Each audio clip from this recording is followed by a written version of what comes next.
నమస్తే, నేను కిషోర్ కుమార్. ఈ వీడియో మీరు మొదటిసారి మన ఛానల్లో చూస్తున్నట్టయితే దయచేసి ఈ ఛానల్ని సబ్స్క్రైబ్ చేయండి. అదేవిధంగా కింద మీకు హైప్ బటన్ కనిపిస్తే దాన్ని ప్రెస్ చేసి మాకు పాయింట్లు ఇవ్వడం కూడా మర్చిపోకండి. మీ ప్రోత్సాహమే మాకు కొండంత బలాన్ని ఇస్తుంది. ఆంధ్రప్రదేశ్లో ఒక విచిత్రమైనటువంటి పరిస్థితి కనిపిస్తోంది. నేరాలు చేస్తారు, చేసిన నేరాలు కనిపెట్టబడతాయి, నేరగాడెవరో కూడా పరిశోధన ద్వారా తేల్చుతారు. కానీ ఆ నేరగాడు నేరం చేసినందుకు మాత్రం అతనికి శిక్షలు పడవు. విచిత్రంగా ఉంది కదా. నేరం కనిపిస్తుంటుంది, నేరం ఎవరు చేశారో తేలుస్తారు, ఆ చేసినటువంటి నేరగాడిని కూడా కనిపెడతారు, కానీ శిక్షలు మాత్రం పడవు. అయితే దీంట్లో ప్రభుత్వాన్ని బ్లేమ్ చేయాలా, అధికార వ్యవస్థను బ్లేమ్ చేయాలా, ఎవరిని బ్లేమ్ చేయాలి, ఎవరికి గుణపాఠం చెప్పాలి, ఎవరిని దుడ్డు కర్ర పుచ్చుకొని అదిలించాలి, బెదిరించాలి అనేటటువంటి అంశం అయితే ఇప్పటికీ అంతుపట్టని ప్రశ్నగా ఉంది. సరే, నా ఉపోద్ఘాతం కాసేపు పక్కన పెడతాను. నేను జస్ట్ రెండు ఉదాహరణలు చెప్తాను. అవి చూసిన తర్వాత మీ అభిప్రాయం ఏంటో కూడా, అంటే నాలాంటి అభిప్రాయమే మీకు ఉంటే ఖచ్చితంగా కామెంట్ రూపంలో తెలియజేసేటటువంటి ప్రయత్నమే చేయండి. తాజాగా ఆంధ్రప్రదేశ్ హైకోర్టు ఒక క్లియర్ కట్ తీర్పు ఇచ్చింది. అదేంటో తెలుసా?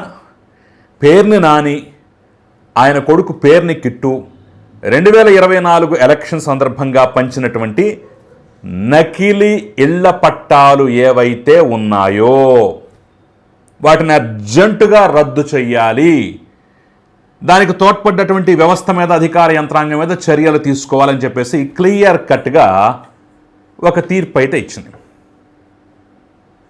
ఏం జరిగిందనేది మీకు చాలామందికి తెలిసే ఉంటుంది. ఫస్ట్ నేను ఏం జరిగిందో చెప్పిన తర్వాత దానికి సంబంధించిన వివరాలు కూడా చెప్పే ప్రయత్నం చేస్తాను. 2024 ఎన్నికల సందర్భంగా ఒకరోజు ఒక కంప్లైంట్ వెళ్ళింది అధికార యంత్రాంగానికి. బహుశా జాయింట్ కలెక్టర్ స్థాయి అధికారికే వెళ్ళిపోయింది అనుకుంటాను. పేర్ని నాని, పేర్ని కిట్టు వాళ్ళ ఆఫీస్లో పెద్ద ఎత్తున నకిలీ పట్టాలు, అంటే వాళ్ళంతటా వాళ్ళుగానే ప్రింట్ చేసి, ఇదిగోండి మీకు ఇళ్ల పట్టా వచ్చేసింది, ఇదిగోండి తీసుకోండి అని చెప్పేసి ఎన్నికలకు ముందు పంచుతూ, వాటిని పంచుతుంటే పాంప్లెట్లు లాగా వీటిని పంచుతూ, అడిగిన వాళ్ళకి అడగని వాళ్ళకి కూడా పంచుతూ, మాకే ఓటు వేయండి, మమ్మల్ని గెలిపించాలని చెప్పేసి ఎన్నికల ప్రచారం చేసుకుంటున్నారు. అసలు ఇదెక్కడ న్యాయం, ఇదెక్కడ నీతి? ఇది ఏమన్నా ఉంటే ఎన్నికల కోడ్ రాకముందు జరిగిపోవాలి తప్ప ఎన్నికల కోడ్ వచ్చిన తర్వాత ఇళ్ల పట్టాల పంపిణీ ఏంటి? జరగకూడదు కదా అని చెప్పేసి కొంతమందికి డౌట్ వచ్చింది. డౌట్ వచ్చి, ఏది బాబు ఆ పట్టా ఇటువంటి తీసి చూస్తే అందుట్లో తహసీల్దార్ సంతకం దగ్గర నుంచి ప్రతి ఒక్క అంశంలో అది ఫేక్, ఫోర్జరీ డాక్యుమెంట్ అని చెప్పేసి వాళ్ళకి తెలిసొచ్చింది. తెలిసొచ్చిన వెంటనే మరి ఆ నోట ఈ నోట, ఆ చెవన ఈ చెవన పడి తెలుగుదేశం పార్టీ నేతలైనటువంటి కొల్లు రవీంద్ర, మిగతా వాళ్ళకి తెలిసిన తర్వాత వాళ్ళు పెద్ద ఎత్తున కంప్లైంట్ ఇచ్చారు. ఆఖరికి కొల్లు రవీంద్ర అయితే తనకే కదా నష్టం, అక్కడ ఆఫీస్ ముందు పోయి వెళ్ళి కూడా ధర్నా చేశారు. ఇదేంటి ఇళ్ల పట్టాలు పంచుతూ ఎన్నికల ప్రచారం చేస్తున్నాడా? ఇదెక్కడ వింత, ఇదెక్కడ విడ్డూరం అని చెప్పేసి జాయింట్ కలెక్టర్ కూడా అక్కడికి వెళ్ళారనుకుంటా. అప్పటికే మరి ఎన్ని వందలు ఎన్ని వేలు పంచారో తెలియదు కానీ ఒక 4-5 వేల పైచులకు ఇళ్ల పట్టాలు ప్రింట్ చేసిన ఒక నకిలీ పట్టాలు అక్కడ కనపడ్డాయంట. వాటి మొత్తాన్ని తీసుకొని ఇవి ఫేక్ అని చెప్పే స్టేట్మెంట్ ఇచ్చి చేసి వెళ్ళిపోయారు. అసలు విచిత్రం ఏంటంటే, ఫేక్ అని ప్రెస్ ముందు స్టేట్మెంట్ ఇచ్చి వెళ్ళిపోయిన తర్వాత కార్యాలయం నుంచి ఒక పత్రికా ప్రకటన వచ్చిందంట, అబ్బెబ్బెబ్బి ఫేక్ కావు నిజమే అని చెప్పేసి.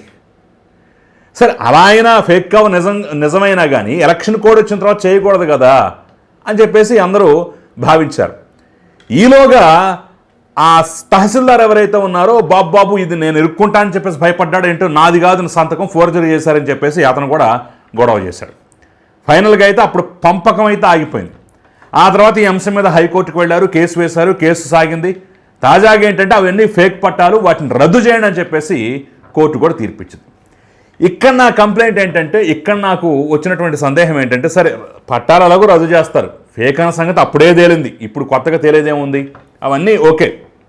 తీసుకున్న వాళ్ళు కూడా గరంగా ఉంటారు, గరంగా ఉన్నారు కాబట్టి, వాళ్ళ మీద కోపంతో ఉన్నారు కాబట్టి ఎన్నికల్లో వాళ్ళకి వ్యతిరేకమైన తీర్పిచ్చారు.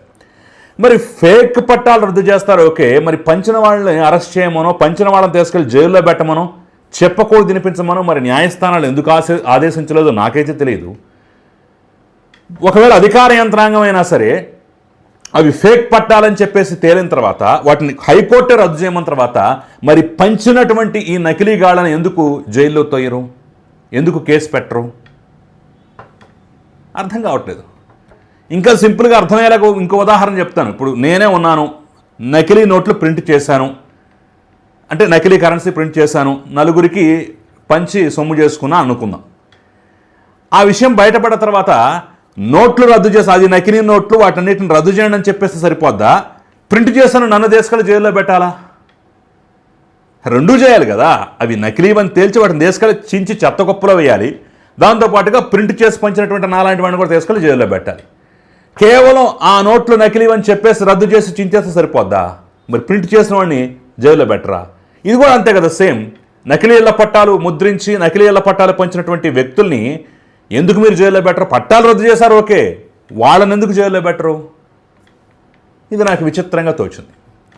ఇదో పక్క అయితే, ఇంకో పక్క సాక్షాత్తు విజిలెన్స్, ఆంధ్రప్రదేశ్ విజిలెన్స్ అధికారులు భూమన కరుణాకర్ రెడ్డి అడ్డంగా అడ్డగోలుగా భూములు కబ్జా చేశాడు, దాదాపు 10 ఎకరాల భూమి మీద కబ్జా చేశాడని చెప్పేసి ఆ రోజుల్లో పత్రికలో పతాక శీర్షికలు వచ్చింది కదా. అది నిజమే, అది తన సొంత భూమి కాదు, వాస్తవమైన భూమి కాదని చెప్పేసి సాక్ష్యాలు ఆధారాలతో సహా విజిలెన్స్ నివేదిక బయటపెట్టింది. విజిలెన్స్ నివేదిక బయటపెట్టడం కన్నా ముందే వాళ్లే బయటపెట్టుకున్న, అది కూడా అలాగో నేను చెప్పే ప్రయత్నం చేస్తాను. అతను 47/1లో 5.10 ఎకరాలు ప్రభుత్వ భూమి, సర్వే నంబర్ 47/5లో 3.07 ఎకరాల అనాధీనం భూమితో పాటు సర్వే నంబర్ 47లో ఉన్నటువంటి భూ యజమానిని బెదిరించి 3.07 ఎకరాల ప్రైవేటు భూమిని ఆక్రమించాడని చెప్పేసి, భూమన కరుణాకర్ రెడ్డి ఆక్రమించాడని చెప్పేసి విజిలెన్స్ నివేదిక తేల్చింది కదా. ఇప్పుడు ఈ 47/1, 47/5, 47 అనేటటువంటి సర్వే నంబర్లో తమకు భూమి ఉన్నట్టుగా వీళ్ళు చెప్తున్నారు కదా. ఇప్పుడు కొడుకు అబ్బా కొడుకులు ఇద్దరు కలిసి, తండ్రి కొడుకులు ఇద్దరు కలిసి మాకు 20 ఏళ్ల క్రితం వచ్చింది, 22 ఏళ్ల క్రితం వచ్చింది, 25 ఏళ్ల క్రితం కొన్నామని చెప్పేసి చెప్తున్నారు కదా. మరి 25 ఏళ్ల క్రితం కొన్నటువంటి భూమిని మరి 2024లో పోటీ చేసినటువంటి, ఎమ్మెల్యేగా పోటీ చేసినటువంటి భూమన కరుణాకర్ రెడ్డి కుమారుడు అభినయ్ రెడ్డి తన ఎలక్షన్ అఫిడవిట్లో ఎందుకు పొందుపరచలేదు?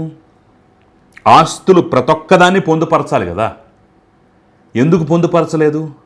అంటే అవి కొట్టేసిన భూములు, కబ్జా చేసిన భూములు, వాటికి పట్టాలు లేవు, వాటికి డాక్యుమెంట్లు లేవని చెప్పేసి ఒప్పుకున్నట్టే కదా. మరి ఇంత క్లియర్గా ఒక పక్క విజిలెన్స్ నివేదిక చెప్తోంది, ఇంకో పక్క ఆ భూముల్ని, అంటే మాకు 25 ఏళ్ల క్రితం వచ్చినటువంటి భూములు, మేము కొన్న భూములు, మా కష్టార్జితం, మా చెమట చుక్కలతో సంపాదించుకున్న భూములు అని చెప్తున్నటువంటి ఈ సదరు పెద్ద మనుషులు మరి ఎన్నికల అఫిడవిట్లో ఎందుకు పొందుపరచలేదు? దొంగ భూములు కాబట్టే కదా, పట్టాలు లేనటువంటి భూములు కాబట్టే కదా పొందుపరచలేదు. అంటే ఒక పక్క విజిలెన్స్ నివేదిక చెప్పి, ఒక పక్క వాళ్ళు సొంతగా వాళ్ళంతటి వాళ్ళు బయటపడేసుకున్నా సరే, దీన్ని తేల్చడానికి అధికార యంత్రాంగానికి ఇంత సమయం పట్టింది. పత్రికల్లో పతాక శీర్షికల్లో వచ్చి ఇవి కబ్జా చేసిన భూములను తెలిసినా కూడా స్వాధీనం చేసుకోవట్లేదని చెప్పేసి పెద్ద మొత్తంలో మీడియా గగ్గోలు పెట్టిన తర్వాత స్వాధీనానికైతే ప్రయత్నం చేశారు. మొత్తానికి స్వాధీనం ఓకే, మరి కబ్జా చేసినందుకు జైల్లో ఎందుకు పెట్టట్లేదు? అరెస్ట్ చేసి ఈ పాటికి బట్టపట్టమని లాక్కెళ్ళి జైల్లో పెట్టాలి కదా.